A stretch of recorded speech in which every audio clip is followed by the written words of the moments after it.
আসসালামু আলাইকুম, welcome back to urban cooking channel by Aroni. আজকে আমি আপনাদের এই কেকটি ডেকোরেশন করে দেখাবো এবং তৈরি করে দেখাবো কিভাবে বেকড চিজ কেক করা যায়। এই কেকটি আমি রেড ভেলভেট চিজ কেক এবং বেকড চিজ কেকের মাধ্যমে করেছি। তো আজকে আমি এটা পুরো প্রসেসটাই আপনাদের দেখাবো ডেকোরেশন সহ। আশা করি আপনাদের ভালো লাগবে এবং আপনাদের অনেক উপকারে আসবে।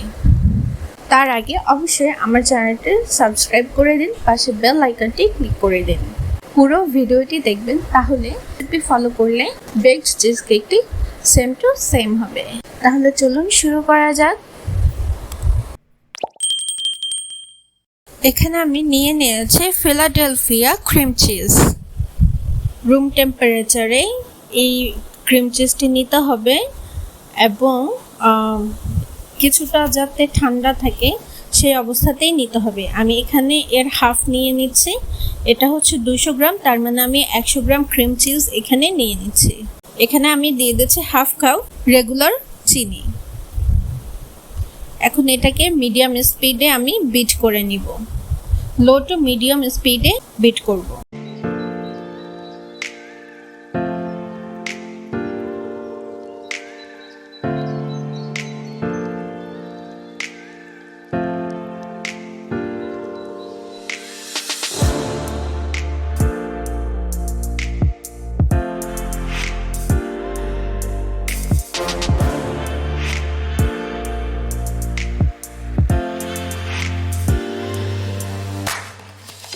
তো এর মাঝে আমি একটু বাটার মিল্ক দিয়ে দিয়েছি, যেটা ভিডিও করতে আসলে ভুলে গেছি। তো 2 টেবিল চামচের মতো এখানে বাটার মিল্ক দিয়েছি। আর এখন আমি দিয়ে দিচ্ছি 1 কাপ টক দই। ভালো করে টক দইটাকে ফেটিয়ে আমি এর মধ্যে দিয়ে দিব। খুব ভালো করে টক দইটাকে ফেটিয়ে আমি এর মধ্যে দিয়ে দিচ্ছি। আপনারা সাওয়ার ক্রিমও ইউজ করতে পারেন, বাট যদি সেটা আপনাদের কাছে অ্যাভেলেবেল না থাকে তাহলে আপনারা টক দইটা ব্যবহার করতে পারেন। এরপর আবার একটু বিট করে নিব। পুরো প্রসেসটাই কিন্তু আমি মিডিয়াম স্পিডে বিট করেছি, তো একদম হাই স্পিডে কিন্তু কেউ বিট করবেন না।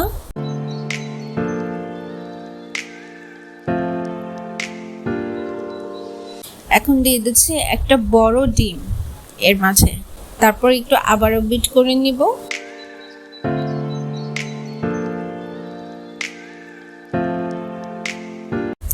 এখন এর মাঝে দিয়ে দিচ্ছি আমি হাফ কাপ হুইপড ক্রিম।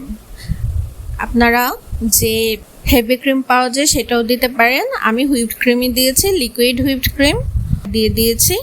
অল্প পরিমাণে ভ্যানিলা এসেন্স আর দিয়ে দিব লেবুর রস। কি পরিমাণে দিচ্ছি তা তো দেখতেই পাচ্ছেন। এরপর আবার একটু ভালো করে সবকিছু বিট করে নিব।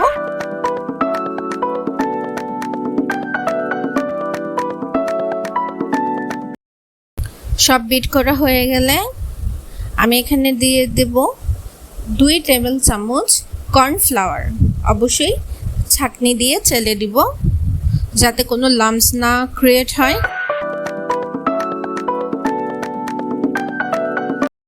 তারপর এটাকে আমি আর বিট করব না, এটাকে আমি হাতের সাহায্যে পিঠার কাঁটা দিয়ে মিশিয়ে নিব।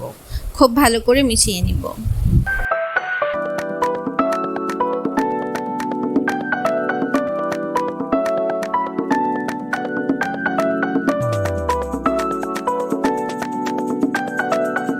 তারপর এই বাটিটাকে আমি একপাশে রেখে দিব এবং বাজারে যে মেরি বিস্কুট কিনতে পাওয়া যায় সেই মেরি বিস্কিট আমি ব্লেন্ডারে ব্লেন্ড করে নিব।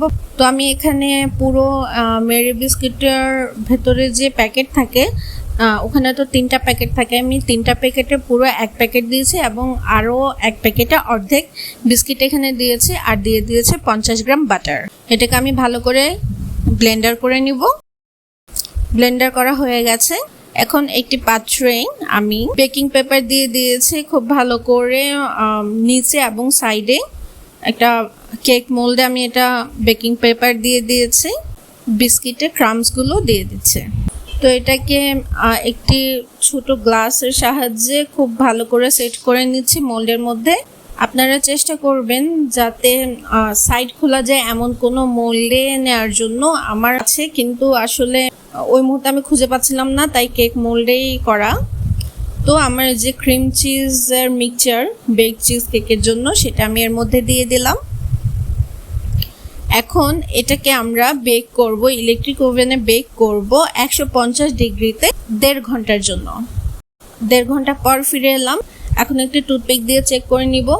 এই যে এরকম একটু থেকে যাবে, এটা কোনো ব্যাপার না, বেকড চিজ কেক তাই এরকম থাকবে, একটু লেগে থাকবে। এরপর আমরা এটাকে 6-7 ঘন্টা নর্মাল ফ্রিজে রেখে সেট করে নেব।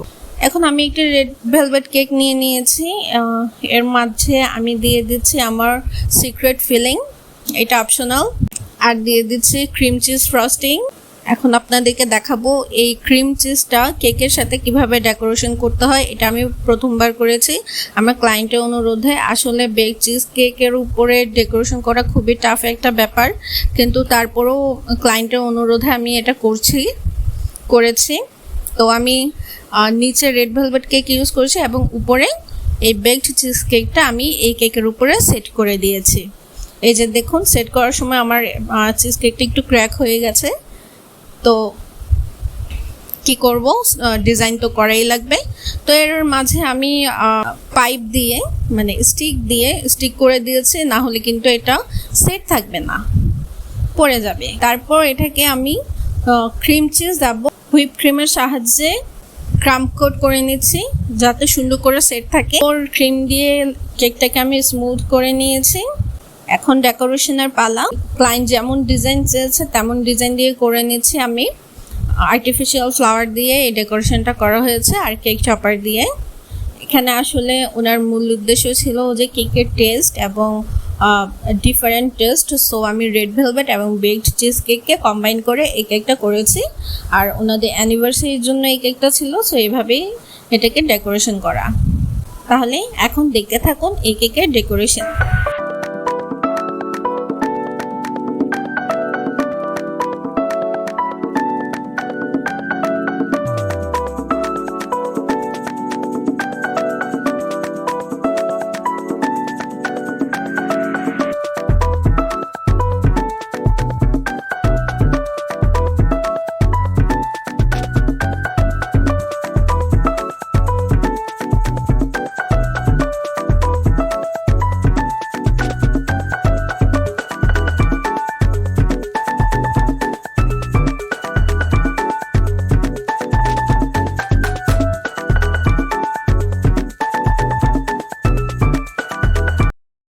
এই সম্পূর্ণ রেডি হয়ে গেল আমার কেকটা। আর এটাই ছিল আমার আজকের রেসিপি। আমার আজকের রেসিপিটা আপনাদের কেমন লেগেছে অবশ্যই জানাবেন, আর বাসায় যদি ট্রাই করেন অবশ্যই কিন্তু কমেন্ট করে জানাবেন। আপনাদের যদি কোনো কিছু জানার থাকে অবশ্যই কমেন্ট করবেন, আমি চেষ্টা করব আমার সাধ্যমতো আপনাদের জানিয়ে দেওয়ার। আমার চ্যানেলটি অবশ্যই সাবস্ক্রাইব করে পাশে বেল আইকনটি ক্লিক করে দেবেন এরকম আরও অনেক রেসিপি পেতে। আসসালামু আলাইকুম, আল্লাহ হাফিজ।